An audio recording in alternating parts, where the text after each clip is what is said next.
Sparkle Girls. Hi, Sparkles. Ooh, I'm so excited to see you. Nice to see all of our sparkly faces again. Oh my goodness. Gwendolyn's off-camera sparkly faces coming back on. Ta-da!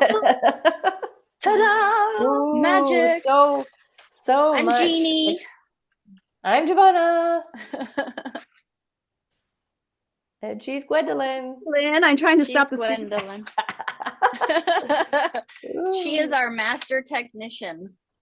Yeah. She's amazing. The magic behind the scenes is Gwendolyn. In front of the camera and behind the scenes. She is the magic. Okay, well, we'll just go with it. Hi, Sparkles. So much is happening. Has been happening, isn't it? Yes. And I feel like this is this breathless perfection in this moment. We all know who we are. We all know we're God's divine dream. We all know. Our superpower is the knowing of I am. We know who we are. Yes. We are. There's no wobble in who we are. Like you talked about the mustard seed, right, Jeannie? Having that conviction. The mustard seed knows it's a mustard seed. It's not going to, like, maybe I should be an oak, or maybe I should be, a rock or something. It's like, no, it's going to grow and flourish into the mustard seed. That is the conviction within it to be. And that's the conviction God placed within us to be his dream come true, to get into his perfect creation and be boots on the ground, dream come true, living it. Yes. As the fulfillment he is. I mean, how could it be anything but fulfillment? He created us to live his dream. Yes. But he also gave us the free will to say, I can't do that. I'm not worthy. It's like we're washing out. We're all washing out of our consciousness these things that were programmed falsely, so that we can be who we're meant to be. And speaking of which, we have Jevona today with this incredible transformation she did when she was very, very young and not even experienced in spiritual ways as much as she is now. Jevona, would you tell us about which I know, I feel like a lot of this is coming up right now, and which is we're going into the story about like just denying like who or not, the old stories that come up. And it came up that I was sharing in a class about going into my story, and the cancer, right? Everybody thinks of cancer being like such a bad word and whatever, but for my experience, I've had it showed me how like I became best friends with it and how I loved it, and then it cured, it went away. So I was like, when I got it, we're going back that it was the miracle. It was a miracle for me. So I had the aggressive kind. It was just the cervical cancer, which we talked later about being in the sacral, right? And bringing how that's all coming up now too.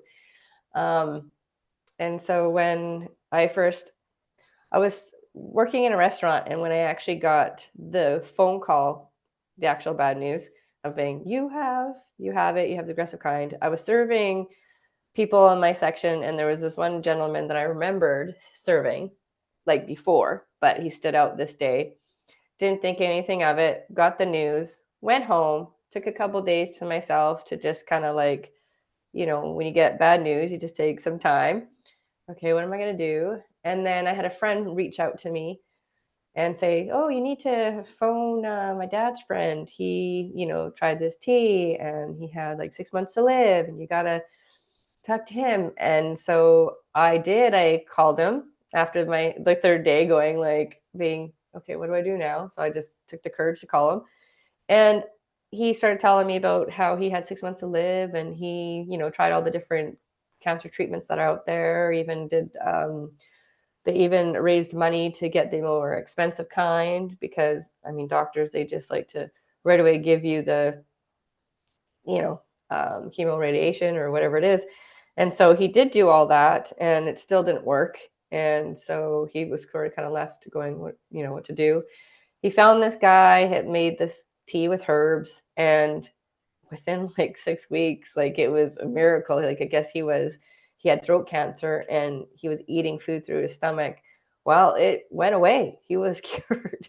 The doctor was like, what's happening? So when I was talking to him on the phone and he told me this story, it didn't matter what it was, if it was tea or if it was poop for all I care. It was like, he told me his inspiring story. And so I was like, okay, I'm going to do that. I'm going to do that. It just lit me up. And I'm like, all right, I have a choice. I'm going to do this. So I went to go visit. I booked an appointment with the guy right away, went down there, and he had a picture on his wall. And I was like, who's the guy that was in the picture? It turned out to be the guy that I had the conversation with on the phone. And he was the same guy that I served in my section the same day that the doctors had called me. So I was like, oh my gosh, he was in my section like when the doctors called. And I was like, and so that sort of lit me up like, what? Like, okay, this is not just me here. And then from then, I just believed in the tea, and it didn't matter what the doctors would say. And so they'd be like, okay, we're going to put you for a PET scan, which was like 3 weeks from now. And so then I said, okay, good. I have 3 weeks for this, tea to work or whatever. So, and then he goes, okay. I said, well, let's just wait for the PET scan. He said, okay. He goes, because I was at the borderline, apparently I was at the borderline of, they really wanted me to do chemo radiation. And so then I said, well, he goes, well, we'll wait and see what the PET scan says. If it's less, then you have the choice. And the choice would be chemo radiation or radical hysterectomy, which I thought would be okay because then there's still some bonuses with having that. You still can keep your ovaries, but then don't have your periods anymore. Well, since I already had I had my daughter, I was like, okay, I'm okay with that. I'm okay not having periods anymore. Like, woo! So anyways, so 3 weeks went, and then I went to go to the PET scan, and then the next day was actually my birthday. And I had to go, we're going with my boyfriend to the radiation appointment. And so I woke up and I said to my boyfriend, I was like, I'm going to walk into that appointment. And the lady's going to say, oh, Joanna, I don't know. Oh my gosh, I don't know why you're here, but look at it. It shows that you have a choice. You can do the radical hysterectomy. And so that's what I was really hoping for. I wanted to have the choice because I really didn't want the radiation chemo. As soon as I walked into that appointment, she said exactly what I had stated that morning. And I was like, oh my gosh.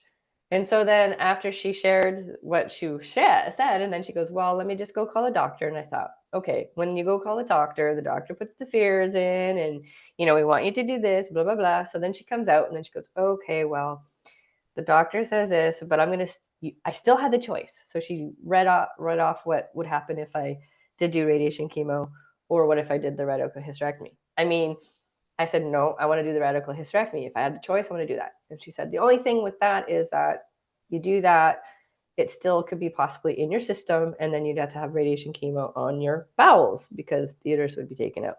So I was still taking a chance, but I was like, I want to do it. That's it. I'm choosing that. So then I went home or whatever. And it was like I even had a chemo appointment like 2 weeks later or something. And I'm like, just didn't even go. I was like, deny. I'm not even going to go to that appointment. So I just didn't go. And then I went in. I was going to go for my surgery. And so like a couple days before the surgery, the doctors called and said, our whole team of doctors are not really comfortable with doing this, but it's still your choice. You could do it. But, it's really big chances that it can come back and you have to do it on your bowels. I said, well, I have the choice, right? Okay, I'm choosing this. I want that. I said, okay.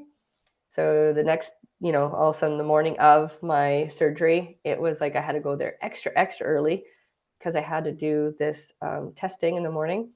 And they're like, you need to get the test done because still, if it comes back that it's spread, you have to go home and do so it's still continuously like you're not out of the woods yet. And I was like, okay, that's okay. So I'm walking in like 5 a.m. in the morning to the hospital to go for my surgery.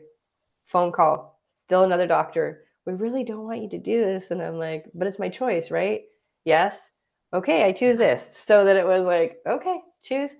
And then so I go upstairs and I get this big purple outfit on, tube up my hoo-hoo, like it just looked like it was kind of funny.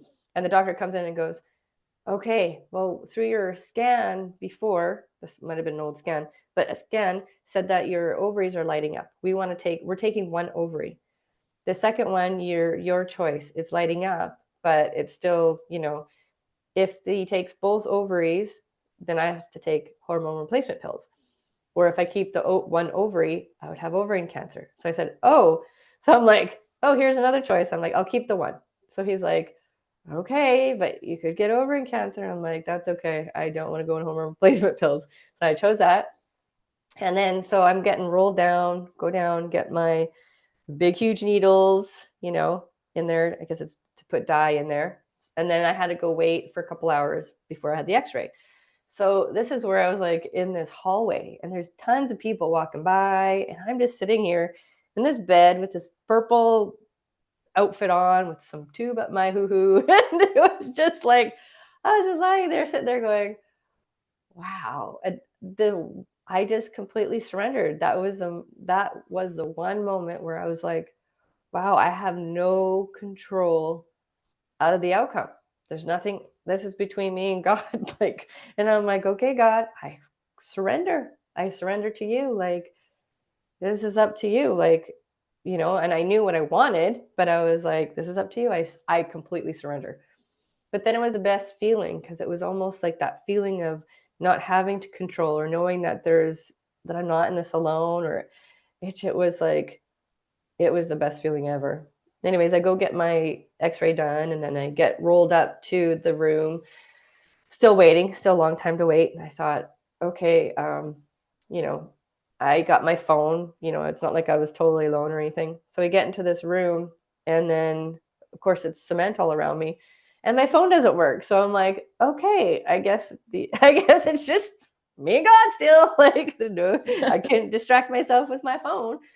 So then I'm sitting there, and then I'm like, okay, what else you got for me? Like, what else you got for me? Like, and then some lady gets rolled in there, and she was getting ready for maybe another surgery, because she had the one I had before, but then it came back. And so she was like, but then she went on to tell me how her last surgery gave her this, I don't know, cankles is what I want to say, because it's that where the swelling of the skin, epidermis, or whatever it's called, when your whole body gets that liquid in it.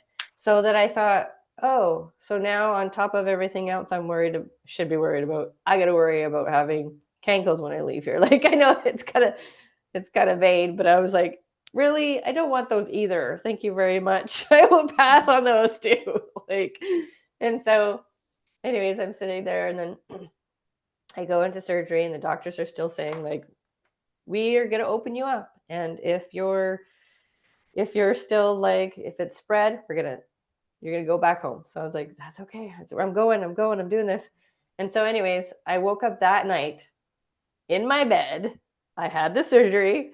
The doctor comes in the door, and he looks at me and goes, wow, that has been the best surgery I've had in a long time. And then he looks at me and goes, and you got to keep both your ovaries. And I'm like, what? So whatever lit up before was completely gone, and I got to keep both my ovaries. And so I was like, oh my gosh. And so he goes, okay, but he goes, you're not out of the woods yet. And I said to him, I'm like, let me guess. Or he goes like something like, I'll call you in 10 days if it's, bad news or whatever. We'll let you know if you still have it. Because if it could still be in there, and I could still have to take radiation chemo on my bowels. So then I just looked at him and I said, I'll hear from you on the 10th day. And he was just like, why 10 days? And I'm like, because 7 days is bad news. 10 days is good news. I'll hear from your phone call on the 10th day. He's like, all right. And then so we left. And then on the 10th day, he called me, and I picked up the phone, and it was like, oh, hello, doctor. And he's like, oh, hello there. And he goes, guess what I'm calling? I'm like, you're telling me I'm all clear. He goes, yep, you're all clear. And I was like, wow, like, and this was like a short, like 8-week period or whatever it was, like from the minute I was told you have this. And so the whole time it was like, do I choose fear? No, I choose this. No, I choose this. No, I choose this. No, I choose this. And there was no like doubt. It was like, I didn't take the time to have the doubt. And then when I realized afterwards, where I say cancer is my friend, is because, which is this is a quick little story. You know that book called Anita Mohori, The Dying to Be Me? Dying Anita to Be Me? Morjani. Yes, Yeah. yes. Okay. So that book a friend gave me years before, and I didn't read the front part. All I did for whatever reason, picked it up and I read the back part, the back chapter, the last chapter. The last chapter, she talked about like, all these like good things. And I just was like, oh, I loved it. It just resonated with me, like, I don't know, spiritual part and why we're here and all these wonderful things. And I just read it and I kept reading it and kept reading it. Had no idea what the story was about. And so I had that. And then I like forgot all about it. And then as I was in my 8 weeks there, I found that book again. I turned it over, Dying to Be Me. I didn't realize it was her having cancer. So I was like, oh my God. So then I took that time and I read her whole story. And I was like, oh my God, I already knew the ending because I read that other part. And I was like, oh my gosh. So I just thought that was a funny story. Wow. But then I was like, but with the cancer, I was like, I realized, even from that story is that before I got it, it was like I had this year. I'm usually a positive, happy person, but there was that year before that I had a couple things that I regretted. There was a couple life choices that I made that I regretted. And so for like a whole year, I noticed that I was living in shame or regret.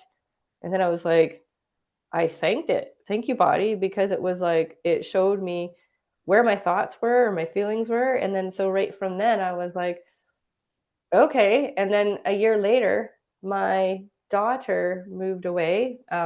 She got married and she met somebody from gaming and she moved to the States. So then it was like I was left on my own. And so, like, because my mom died when I was really young. And so then I had this, I don't know, she was like my home. So I just felt like, okay, this is a time for me now. Who am I? Like, my identity, like, I'm a mom. Now she's going. What do I have? Like, oh my God, that's my life. That's my life. And so it was like I had a choice. I'm like, do I want to drink and just get drunk all the time?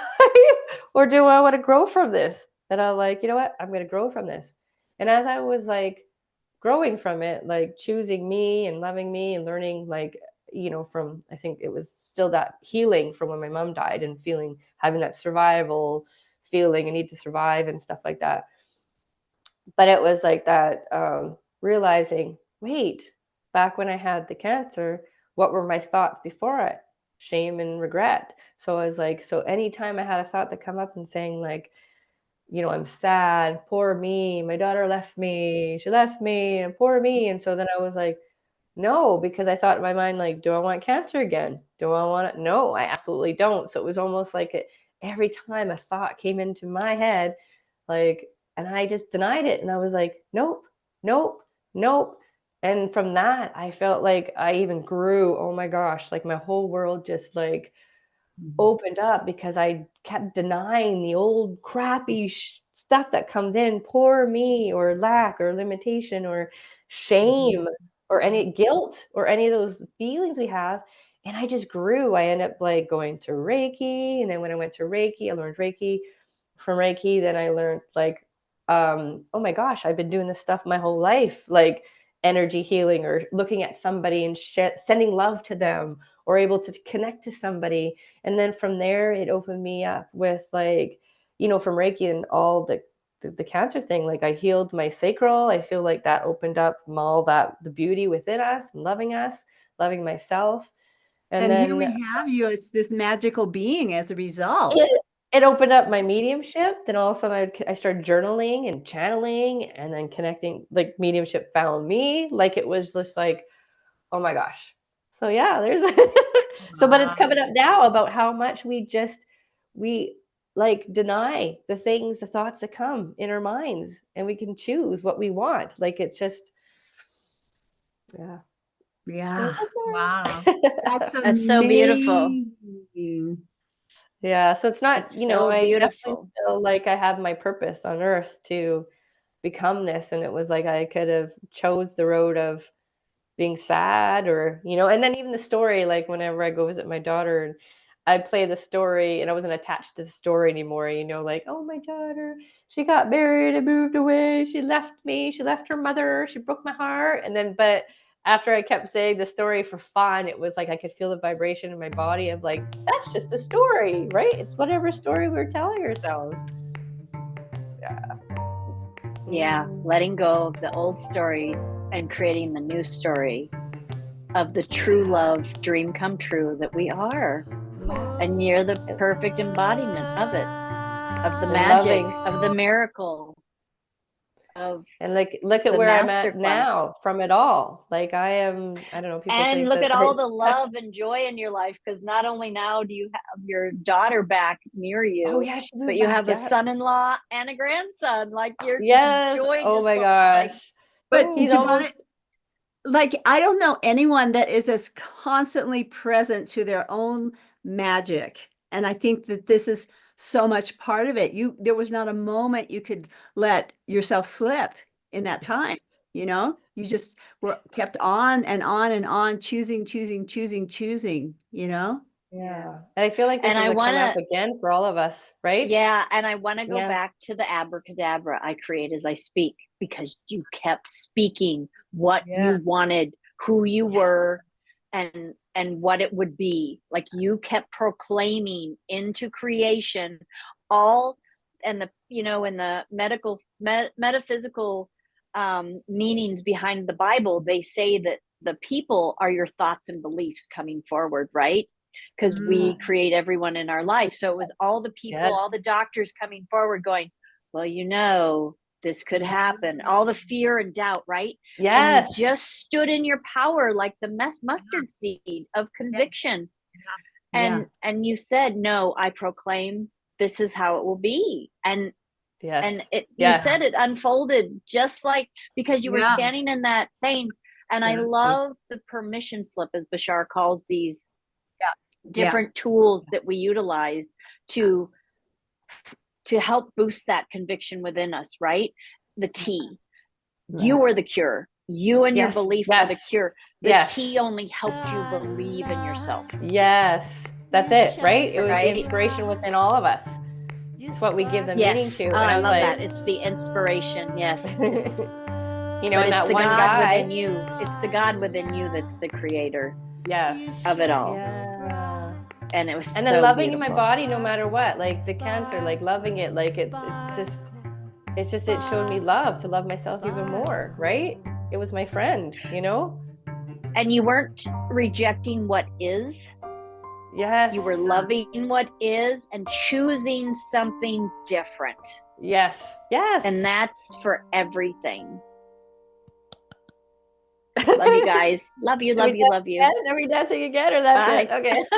I don't know. The music ended, so maybe.